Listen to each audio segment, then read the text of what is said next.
آج پھر رمشا نے شیشے کا گلاس توڑا تھا۔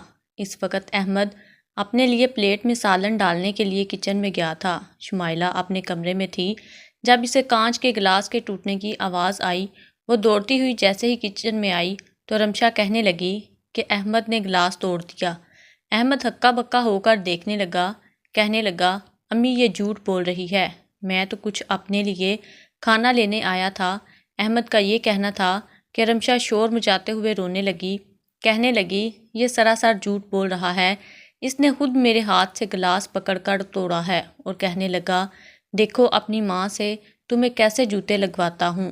یہ سن کر احمد نے غصے سے رمشا کی طرف دیکھا تھا، کہنے لگا جھوٹی لڑکی، شرم نہیں آتی تمہیں جھوٹ بولتے ہوئے۔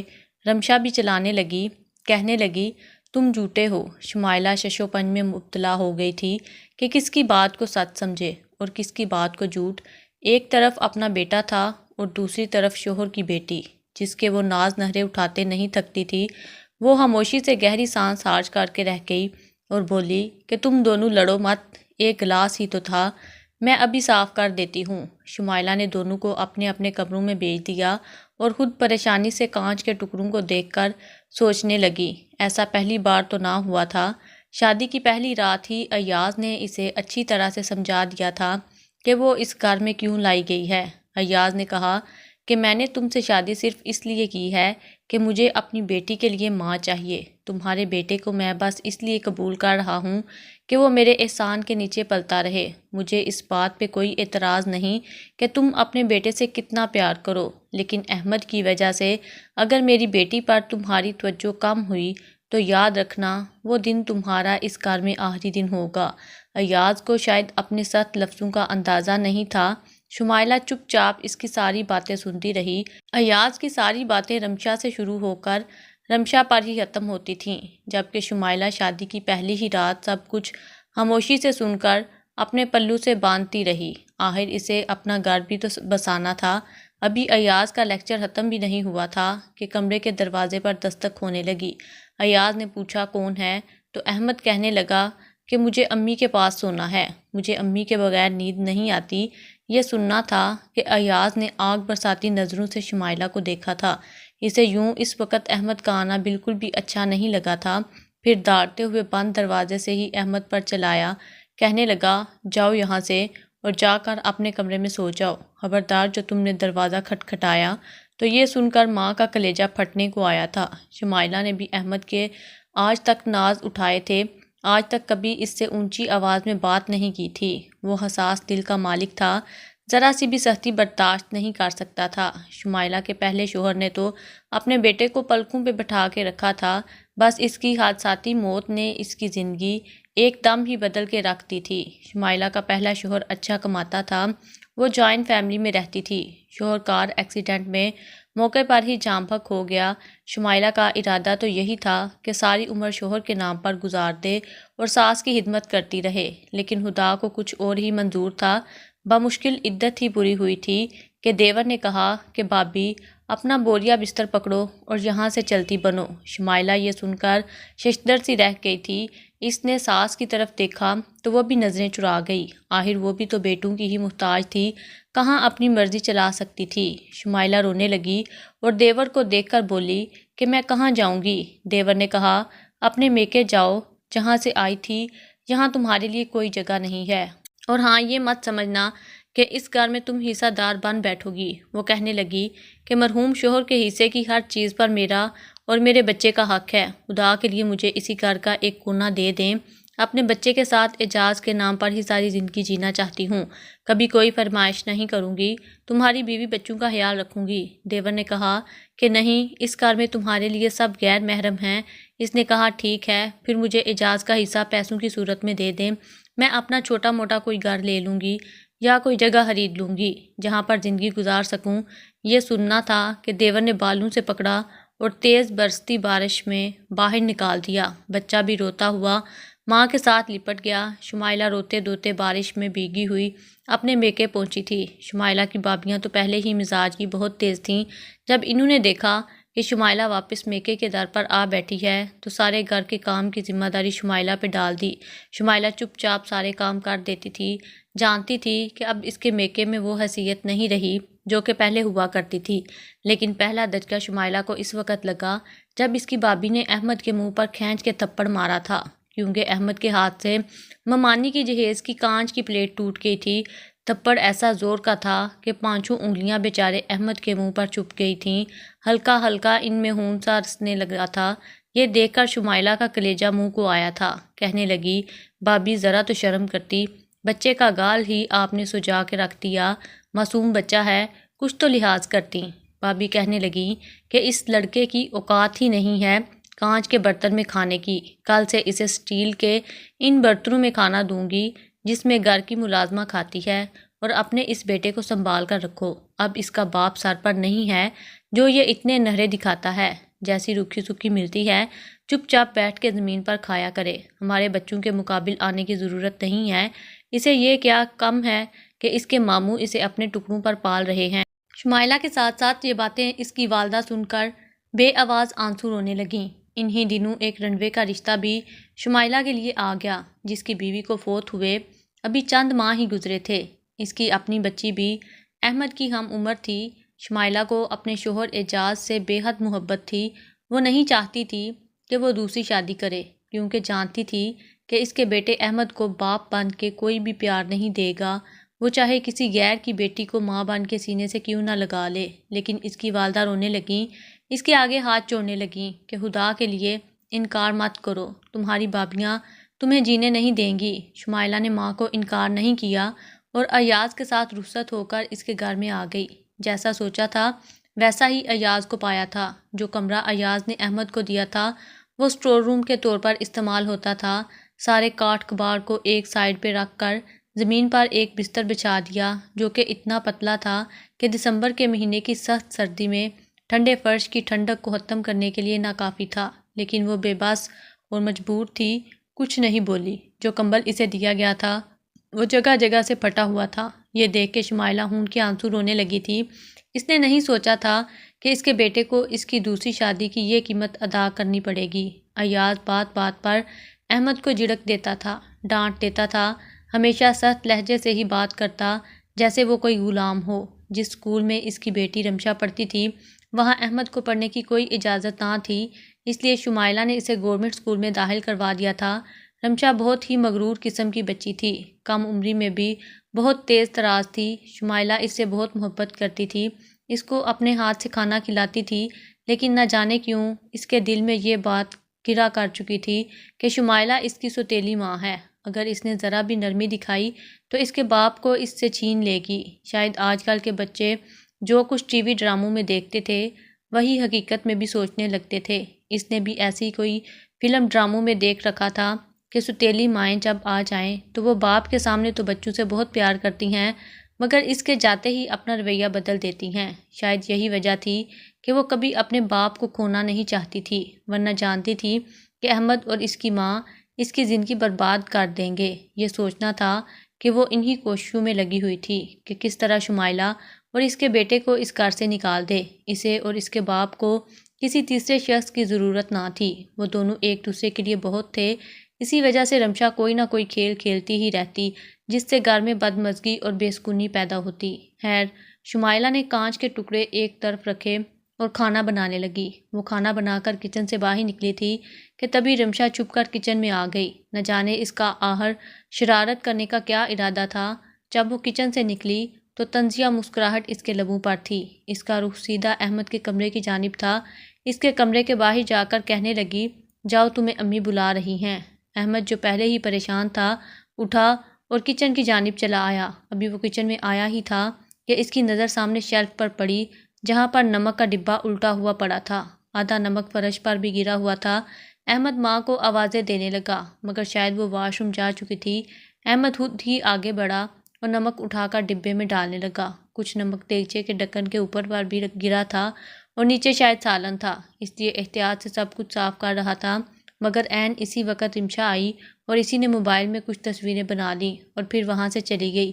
رات کو کھانے کا وقت ہوا تو شمائلہ نے میز پر کھانا رکھا۔ آج اس نے کوفتے بنائے تھے۔ یہ ایاز کی پسندیدہ ڈش تھی۔ سب کھانے کے لیے بیٹھنے لگے، مگر بیٹے کو دیکھ کر ایک بار پھر اس کی ایک سانس ہارش ہوئی تھی، کیونکہ رمشا اور اس کا باپ تو ڈائننگ ٹیبل پر بیٹھ کر کھانا کھا رہے تھے، جبکہ اس کا بیٹا ایک جانب فرش پر بیٹھا ہوا تھا۔ شمائلہ بھی اکثر بعد میں کھانا کھایا کرتی تھی اور اپنے بچے کو اپنے ہاتھ سے کھانا کھلاتی۔ آج بھی وہ بہانہ بنا گئی کہ مجھے بھوک نہیں ہے، آپ لوگ کھا لیں۔ دونوں باپ بیٹی نے جیسے ہی روٹی کا پہلا نوالا منہ میں ڈالا تو کھانسنے لگے۔ رمشا تو رونے لگی تھی۔ جب پانی کا گھونٹ پیا تو شمائلہ ان کی جانب حیرانی سے دیکھنے لگی، بولی کہ آخر کیا بات ہے، کیا کھانا اچھا نہیں بنا؟ اتنا سننا تھا کہ ایاز نے وہ سارا ڈونگا الٹ دیا۔ گرم سالن تو سیدھا شمائلہ کے اوپر گرا۔ وہ بلبلا اٹھی۔ ایاز کہنے لگا کہ یہ کیسا کھانا بنایا ہے، ہر وقت اپنے بچے کے ساتھ ہی لگی رہتی ہو، ذرا دھیان نہیں ہوتا۔ شمائلہ پریشان ہو چکی تھی۔ اسے تو سمجھ میں نہیں آ رہی تھی کہ ہوا کیا ہے۔ جب اس نے سالن چکھا تو نمک اس قدر تیز تھا کہ ایسا لگتا تھا کہ منہ میں تیزاب موجود ہے، جبکہ جس جگہ پر وہ سالن لگا تھا زبان سن ہو چکی تھی۔ کہنے لگی، مجھے ٹھیک سے یاد ہے، میں نے نمک برابر ہی ڈالا تھا، پھر کھانے میں اتنا تیز کیسے ہو گیا؟ مگر ایاز تو شمائلہ کو مارنے کے لیے بڑھا، مگر تبھی رمشا نے اس کا ہاتھ پکڑ لیا اور کہنے لگی، بابا اس میں ماما کی کوئی غلطی نہیں ہے، انہوں نے تو نمک پورا ہی ڈالا تھا، جو چیز میرے ہاتھ لگی ہے اگر میں آپ کو دکھا دوں تو آپ حیران رہ جائیں گے۔ سب اس کی جانب دیکھنے لگے۔ آخر کیا تھا اس کے پاس؟ اپنے کمرے سے موبائل لے کر آئی جس میں اس نے احمد کی تصویریں بنا رکھی تھیں۔ جب انہوں نے تصویریں دیکھیں تو مزید آگ بگولا ہو گئے۔ ایاز کو بلڈ پریشر کی بیماری تھی، اس کا بلڈ پریشر ہائی ہو جایا کرتا تھا۔ اس نے جب احمد کی تصویریں دیکھیں جس میں یوں لگ رہا تھا کہ جیسے مٹھی بھر کر نمک وہی ڈال رہا ہے تو وہ غصے سے آگ بگولا ہو گیا۔ وہ غصے سے احمد کے پاس آیا اور ایک سناٹے دار تھپڑ اس کے منہ پر مار دیا۔ وہ جو فرش پر کھانا رکھ کر سامنے بیٹھا تھا اس پر گر گیا۔ ایاز اس سے کہنے لگا کہ تو مجھے مارنا چاہتا تھا، ابھی کھانے میں نمک اس قدر تیز ہے، جی تو چاہتا ہے تجھے مار مار کر گھر سے نکال دوں۔ احمد روئے جا رہا تھا اور شمائلہ چاہ کر بھی اپنے بچے کو بچا نہیں سکتی تھی۔ ایاز نے اس روز احمد کو بہت مارا اور پھر وہاں سے چلا گیا، جبکہ وہیں پیچھے بیٹھی رمشا مسکرا رہی تھی۔ کوئی بھی یقین نہیں کر سکتا تھا کہ چھٹانک بار کی لڑکی اس قدر تیز بھی ہو سکتی ہے۔ یوں ہی کئی دن گزر گئے۔ ایاز دن بدن بپھرتا جا رہا تھا۔ بات بات پر وہ احمد اور شمائلہ سے لڑائی ہی کرتا رہتا تھا۔ شمائلہ جانتی تھی کہ یہ سب کچھ رمشا جان بوجھ کر کر رہی ہے۔ جب اس کا جی بے حد دکھی ہوا تو ایک روز وہ رمشا کے پاس چلی آئی اور کہنے لگی کہ رمشا بیٹا، کیا میری محبت میں کوئی کمی ہے یا میں نے کبھی تم کو ڈانٹا؟ ہمیشہ اپنے بیٹے پر تم کو فوقیت دی ہے۔ رمشا خاموشی سے اپنی ماں کی بات سنتی رہی اور پھر کہنے لگی کہ ہاں، آپ مجھ سے بہت محبت کرتی ہیں۔ شمائلہ کہنے لگی، میں نے کبھی تمہارے سامنے اپنے بچے کو پیار تک نہ کیا۔ میرا اس گھر میں پہلا دن تھا تو تمہارے ابو نے کہا تھا کہ اپنے احمد کو میری بیٹی پر ترجیح مت دینا۔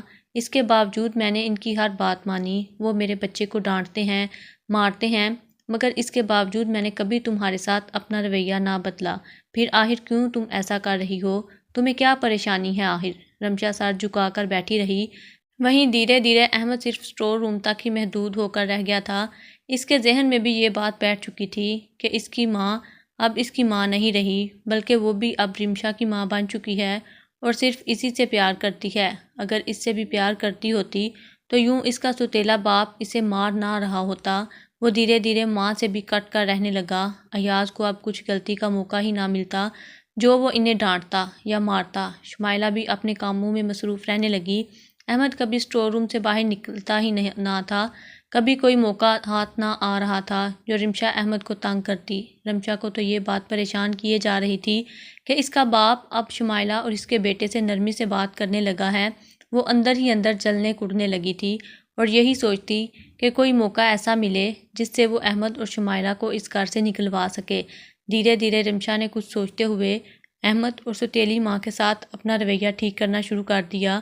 وہ احمد کے ساتھ بھی ٹھیک رہنے لگی تھی اور اس کے ساتھ کھیلتی رہتی۔ جب شمائلہ نے یہ دیکھا تو وہ بھی خوش ہو گئی کہ چلو دیر ہی سہی مگر گھر کا ماحول اچھا ہوتا جا رہا ہے۔ ایک سکون سا اس کے دل میں اترا تھا، مگر اسے کیا خبر تھی کہ یہ صرف رمشا کی ایک چال ہے۔ احمد معصوم اور بولا بالا لڑکا تھا، اسے خبر نہ تھی کہ کتنی بڑی چال چلنے والی ہے۔ ایک روز دونوں بچے چھت پر کھیل رہے تھے جبکہ شمائلہ نیچے گھر کے کاموں میں مصروف تھی۔ آج ایاز کا موڈ بھی خوشگوار تھا، اس لیے صبح گھر سے نکلنے لگا تو کہہ کر گیا کہ میں آج تم سب کو باہر گھمانے لے کر جاؤں گا، اس لیے شام کو تیار رہنا۔ کچھ دیر بعد ایاز گھر آ گیا تو خوشگوار موڈ کے ساتھ شمائلہ کو کہنے لگا کہ بچے کہاں ہیں؟ شمائلہ نے یہ سنا تو بولی کہ وہ چھت پر کھیل رہے ہیں۔ تبھی چیختی چلاتی ہوئی رمشا چھت سے نیچے اترتی ہوئی آئی۔ ایاز نے جب اسے دیکھا تو فوراً بچی کے پاس گیا اور کہنے لگا کہ کیا بات ہے، تم چلا کیوں رہی ہو؟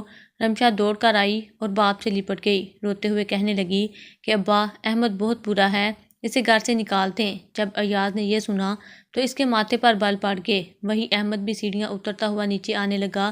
جب شمائلہ نے احمد کو دیکھا تو غصے سے اس کو کہنے لگی کہ کیا بات ہے رمشا، شکایت کیوں لگا رہی ہے؟ کیا تم نے رمشا کو تنگ کیا؟ تو فوراً رمشا مزید بلند آواز میں رونے لگی اور کہنے لگی احمد بہت گندا ہے، یہ مجھ سے غلط کام کرواتا ہے، مجھے اس کے ساتھ نہیں رہنا۔ ایاز نے جب بیٹی کے منہ سے سنا تو اس کے تن بدن میں آگ لگ چکی تھی، وہ غصے سے بکھر کر آگ بگولا ہو چکا تھا۔ ایک ہی پل میں اس کا چہرہ سرخ انگارہ ہو گیا۔ وہ احمد کو دیکھنے لگا اور بولا رمشا کیا کہہ رہی ہے؟ کیا تم نے سچ میں اس کے ساتھ ایسا کیا؟ تو احمد ہکا بکا کھڑا دیکھتا رہا اور کہنے لگا میں نے کچھ بھی نہیں کیا، رمشا تو جھوٹ بول رہی ہے، یہ کب سے مجھے مار رہی تھی اور کہہ رہی تھی کہ گھر سے نکل جاؤ، مگر رمشا اونچی آواز میں رونے لگی اور عجیب و غریب سے الزام لگانے لگی، جیسا کہ آج کل فلموں ڈراموں میں اکثر سین بچوں کے سامنے دکھائی جاتے تھے۔ اتنا سننا تھا کہ ایاز نے آؤ دیکھا نہ تاؤ احمد کو مارنا شروع کر دیا۔ اس نے اپنا چپل اتارا اور احمد کو بازو سے پکڑ کر اتنا مارا کہ وہ بیچارہ بن پانی کی مچھلی کی طرح فرش پر تڑپنے لگا۔ شمائلہ نے یہ منظر دیکھا تو فوراً آگے بڑھی اور اپنے بچے کو چھڑوایا۔ احمد مار کھا کر بے ہوش ہو چکا تھا۔ شمائلہ اس کے منہ پر پانی کا چھڑکاؤ کرتی رہی۔ جب اسے ہوش آیا تو سسک کر رو رہا تھا، ماں کے گلے لگ کر کہنے لگا مجھے یہاں سے دور لے جاؤ، یہ لوگ مجھے مار دیں گے، چلو ہم کہیں اور چلے جاتے ہیں۔ شمائلہ نے جب یہ سنا تو اسے بھی اس بار رمشا سے انتہائی نفرت محسوس ہوئی تھی اور ایاز کی کم عقلی پر بھی۔ اس نے اپنے بچے کو سینے سے لگایا، کتنا لاڈوں سے پالا تھا اس نے اپنے بچے کو، مگر اب اس کی کیا حالت ہو چکی تھی۔ اس نے احمد کو اٹھایا اور اپنا سامان پیک کرنے لگی اور کہنے لگی کہ دنیا اتنی بڑی ہے، کہیں بھی چلی جائے گی مگر اب یہاں نہیں رہے گی۔ سامان پیک کرتے ہوئے جب ایاز نے دیکھا تو اس نے آ کر شمائلہ کو مارنا شروع کر دیا، کہنے لگا کہ خبردار جو ایک بھی قدم تم نے گھر سے باہر نکالا ورنہ ہڈیاں توڑ دوں گا۔ اس نے شمائلہ اور احمد کو اسی کے کمرے میں بند کیا اور کسی کام کے سلسلے میں گھر سے باہر چلا گیا۔ البتہ رمشا گھر میں اکیلی تھی، دونوں ماں بیٹے گھر میں ہی بند تھے۔ جبکہ رات کو جب ایاز گھر واپس آیا تو اس نے جو منظر دیکھا وہ دیکھ کر اس کے پیروں کے نیچے سے زمین نکل چکی تھی۔ اس کی بیٹی رمشا صوفے پر بیٹھی ہوئی نیم دراز سو چکی تھی اور اس کے ہاتھ میں کاپی پینسل تھی جسے وہ بطور ڈائری استعمال کرتی تھی۔ یوں ہی بیٹی کے پاس آیا اور سرسری سے انداز میں اس کے ہاتھ سے وہ ڈائری لے لی۔ جو ہی ڈائری کے کچھ وقت پڑھے تو وہ بکھلا کر رہ گیا۔ اسے تو یقین ہی نہیں آ رہا تھا کہ اس کی بیٹی رمشا ہے۔ آج تک اس نے جتنے بھی منصوبے بنائے تھے اور جو بھی غلط کام کیے تھے، جو بھی الزام لگائے تھے، سب اس میں درج تھے۔ ایاز کے سامنے سچائی کھل کر آ چکی تھی۔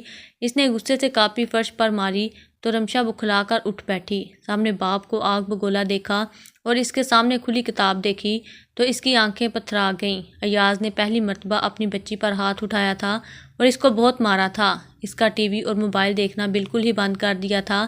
اس کا کہنا تھا کہ یہ سارے ڈرامے سب کچھ تم ٹی وی اور موبائل دیکھ کر ہی سیکھ رہی ہو، آج کے بعد تمہارے پاس کچھ بھی نہیں رہے گا، تم بہت گر چکی ہو۔ اتنا کہہ کر اس نے دروازہ کھولا اور شمائلہ اور احمد سے معافی مانگی۔ دراصل وہ بیٹی کی محبت میں اندھا ہو چکا تھا، وہ بیٹی کی بات پر ہی یقین کیا کرتا۔ شمائلہ بھی خاموش تھی، کچھ نہ بولی، البتہ مزاحمت کی تھی، شرمندہ تھی۔ باپ سے مار کھا کر اسے احساس ہوا تھا کہ وہ کتنی بڑی غلطی کر چکی تھی۔ ایاز کتنے روز ہی رمشا سے نہ بولا۔ جب ایاز کے ساتھ ساتھ شمائلہ اور احمد بھی اس سے دور رہنے لگے تو اسے احساس ہوا کہ آخر وہ کس طرح اپنے ابو کا گھر خراب کر رہی تھی۔ اسے اتنی اچھی ماں اور ایک بھائی ملا تھا مگر اس نے بلا وجہ ہی سب کو تنگ کر رکھا تھا۔ ایک روز وہ ان سے معافی مانگنے لگی اور روتے ہوئے بولی کہ آج کے بعد میں ایسا کبھی نہیں کروں گی، سب کے ساتھ مل کر رہوں گی۔ ایاز بھی خاموش ہو گیا جبکہ شمائلہ نے رمشا کو سینے سے لگا لیا۔ اس دن کے بعد سے رمشا بالکل اچھی بچی بن کر اپنے والدین کے ساتھ رہنے لگی، وہیں احمد کو بھی باپ کا پیار ملنے لگا۔